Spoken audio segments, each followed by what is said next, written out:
Hey everybody, Katrina Andrews, ID 45320, Carolina Garrison Charity Representative here with the latest installment of Ask the Carolina Garrison. I received a lot of questions for this one, so I'm going to try to break it down into four slightly more manageable groups.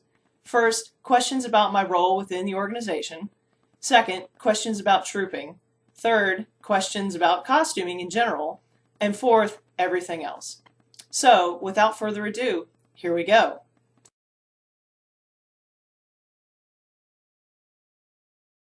So my roles and responsibilities as the Garrison Charity Representative.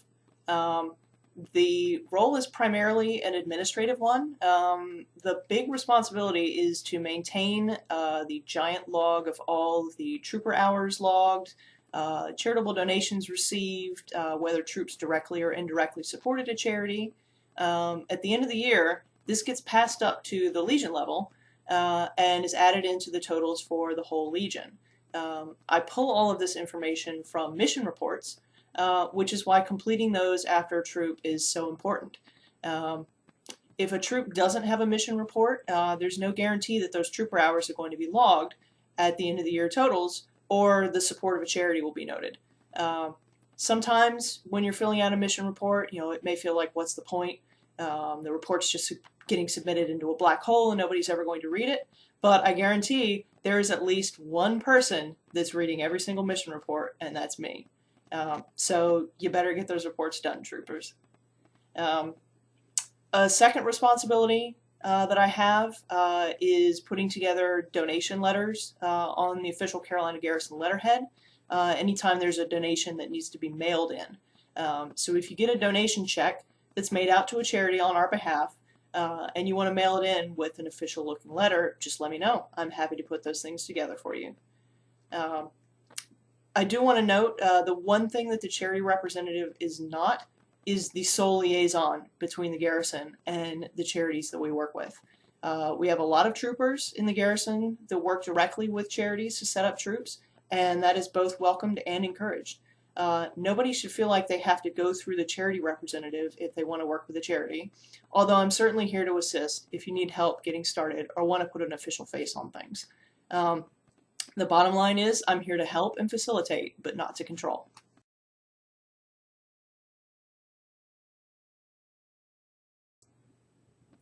How is the Carolina Garrison a charitable group, and how do we handle donations? Okay, so the most important thing to remember is that Carolina Garrison and the 501st Legion as well do not accept donations directly.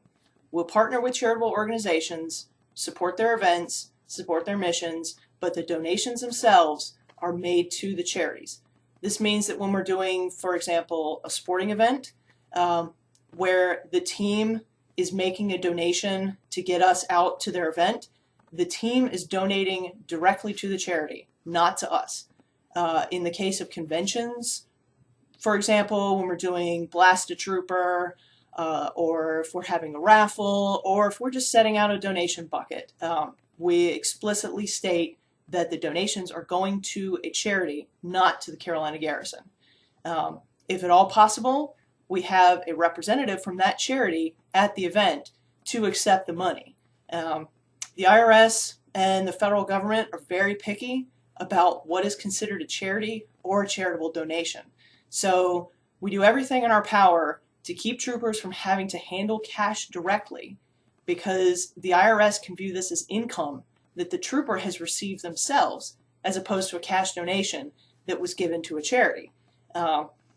This is kind of a hairy topic. I could talk about it a lot more than just this. So really, if you have any more questions or need clarification about a specific event, please feel free to get in touch with me directly, and I'll do my best to answer those questions.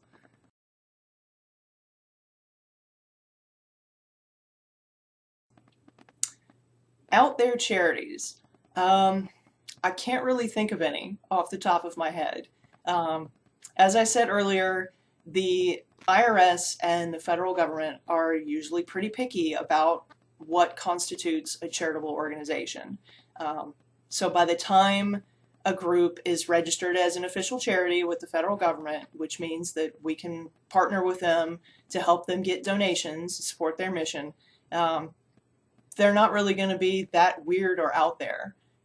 It seems like the most strange, bizarre, out there requests that we get tend to be from private companies or private individuals.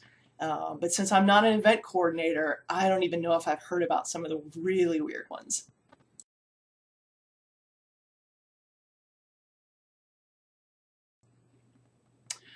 So I want to take a moment to highlight two of my favorite troops every year. Um, the first one is January Joy Fest, which is a fundraiser for Make-A-Wish of Eastern North Carolina that's held in the restaurant at Mudcat Stadium in Zebulon every year. The crowd isn't really what you would expect of typical Star Wars fans, but they're there having a lot of fun, and we have a lot of fun with them every year. So it's something I've done for the past 2 years, and I'm looking forward to it again this year.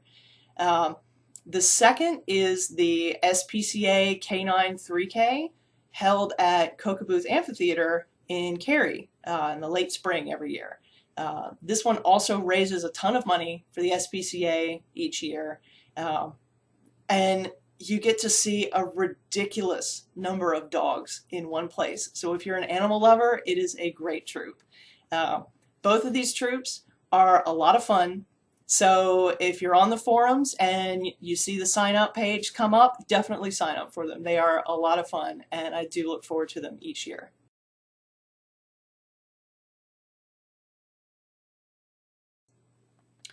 So the best way to take care of our handlers and let them know they're appreciated is really simple. You just tell them they're appreciated. A simple thank you goes a really long way. Remember, handlers are people too. We're all volunteers. We're all here doing what we love. So whether they're friends and family who came along to help out, or whether they're costumed handlers, like your officers and crew, people like me, who end up being handlers simply because we're in less restrictive costumes, just don't be overly demanding or snippy, even if you feel like crap in your costume. You know, you've got a headache, or you're thirsty, or your armor's hurting. Just simple common courtesy. Be nice. Thankfully, I've never seen any sort of bad behavior like that at a troop. So y'all are doing great with a handler appreciation as far as I can see. Keep it up.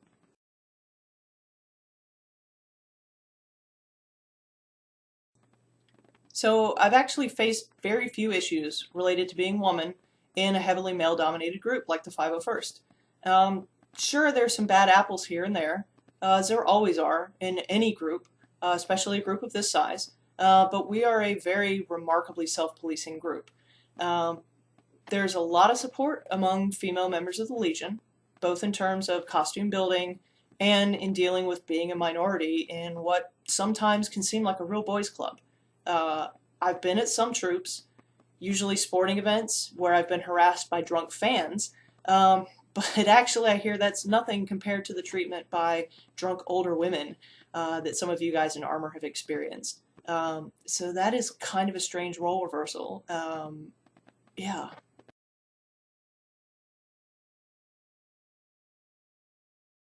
I got this question twice, which is both funny and completely unsurprising. Uh, I'm lucky to have been blessed with a certain type of resting face. So when I adopt a neutral expression, I look stern and unimpressed. It's really that simple.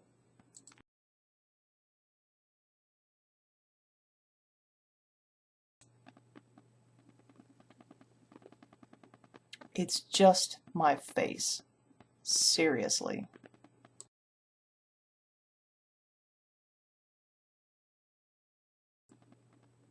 My mom.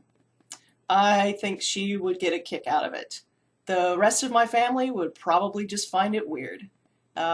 Ironically, though, my mom is the only member of my immediate family who has never been to an event where I was trooping. But I think she'd have fun with it.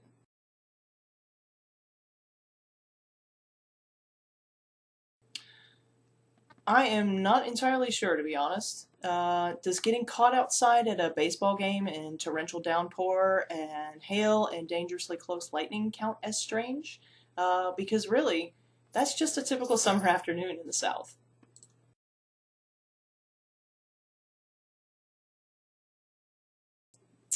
So I only have 2 Legion costumes right now, and they're both officer uniforms. But of those 2, I definitely prefer the green one, the line officer, simply because the fabric is lighter weight, so it's more comfortable to wear during the summer. Very simple. But I have been costuming at conventions now for close to 20 years, and in that time I've made dozens of costumes. So it's really difficult to pick one ultimate favorite costume. A recent favorite, though, would be Septonella, aka the Shame Nun from Game of Thrones. I made that and wore it to Dragon Con this past September, and the crowd reaction was awesome and a little bit overwhelming. I'd be walking through crowds at the convention and just from some random place hear, shame, shame. So for a while, that kind of became my name that weekend.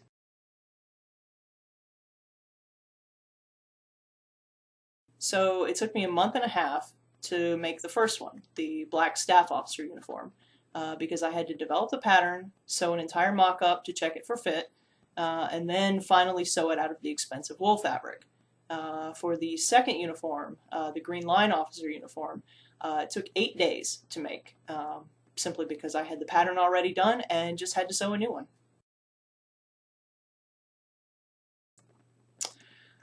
So I get this question a lot, and the short answer is I wish. Both of my degrees are in textile or fashion related fields. I have been sewing now for close to 30 years, and so this is definitely a passion of mine. I would love to sew full time and be able to make a living off of it. Unfortunately, it is really tough to make a living off of this, just like most any other sort of freelancing work. So for now, I have a day job, pays my bills, gives me my health insurance, all that boring stuff, and I just sew for fun whenever I can. Kind of reminds me of a cynical quote I once heard, find what you love to do, and then do it on nights and weekends for the rest of your life. Something like that.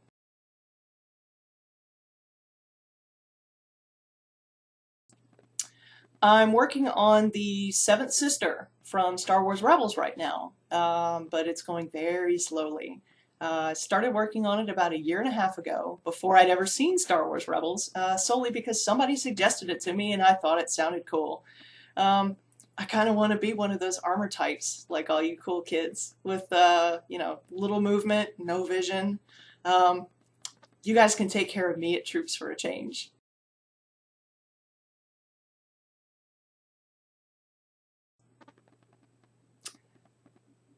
I kind of feel like I should stay in character and say, no, there's no way I would be Rebel Scum. I would never consider that.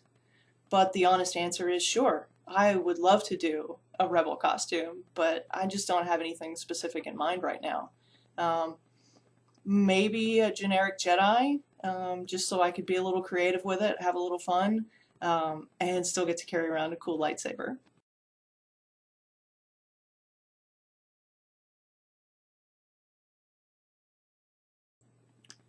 This is another really easy question. Glue. 100%.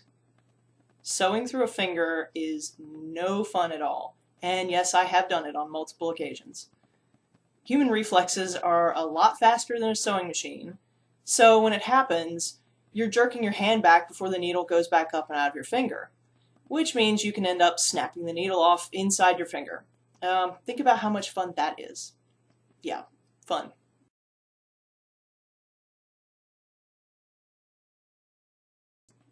The most uncomfortable, oh, there are so many. Oh my goodness. But I am so thankful that my Legion costumes are not in that group.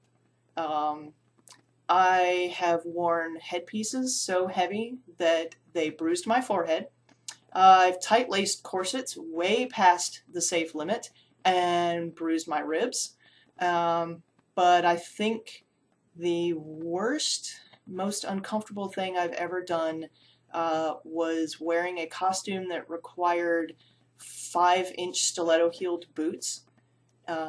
Just in a few hours of walking around a convention that day, I managed to get a hairline fracture in one of the bones of my foot. That was over 15 years ago, and it still hurts to this day. But hey, it's all good. I won some awards, and now I have a stupid story to tell a decade and a half later. Suffer for your art, kids.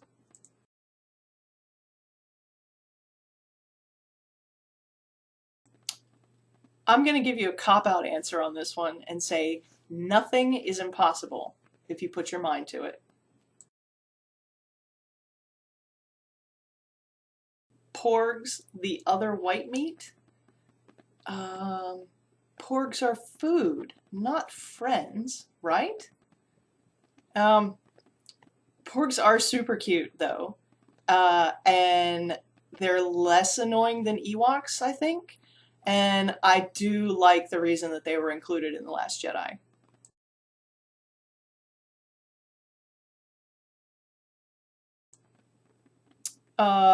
Solo, then Episode 9, right? After that, who knows? Um, I would personally like to see an Obi-Wan Kenobi movie, possibly taking place during the year he and Qui-Gon Jinn were assigned to Mandalore. Um, you'd have Mandalorians and fighting and romance. Um, it'd be perfect.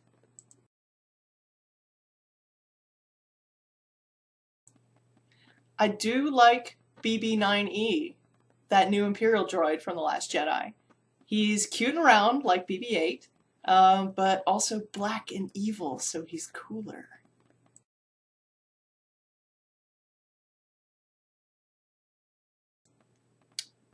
I am not sure. Um, so much of the old EU was just this really convoluted mess. So I'm against bringing back characters just for the sake of bringing them back. You have to have a reason.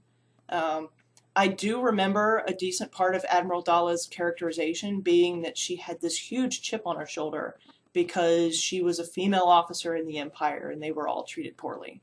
But now, that super xenophobic, misogynistic saying that the Empire had back in the old EU is pretty much gone.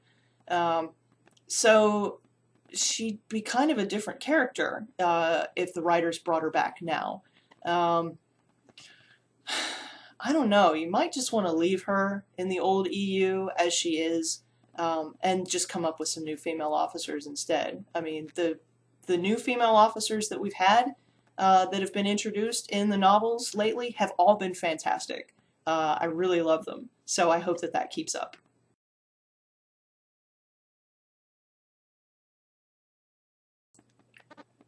Is the novel Dark Disciple considered old EU? I can't remember what the power is called, but I really liked Quinlan Voss's ability to read memories from objects. That could be useful purely in a storytelling sense going forward, particularly since so much of the old Jedi lore is now lost.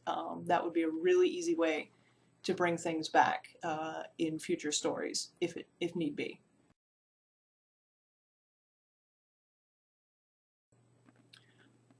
All I'll say on this one is I both like what was revealed in The Last Jedi, how they did it, but that I will also be surprised if that doesn't turn out to be some sort of misdirection.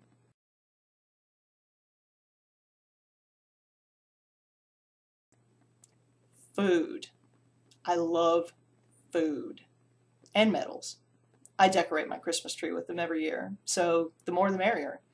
Um, Seriously though, training for any sort of race, any distance, is a great exercise in time management, goal setting, and working incrementally towards that goal.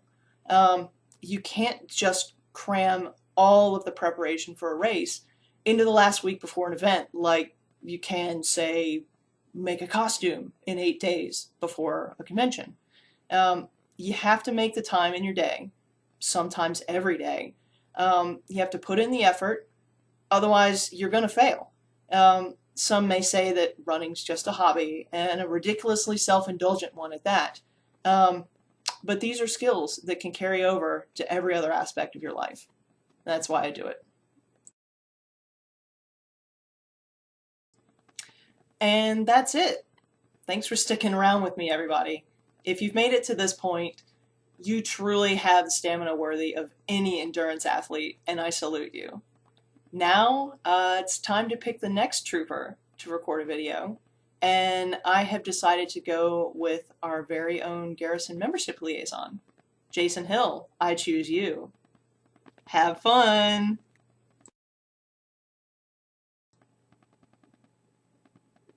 It's just my face.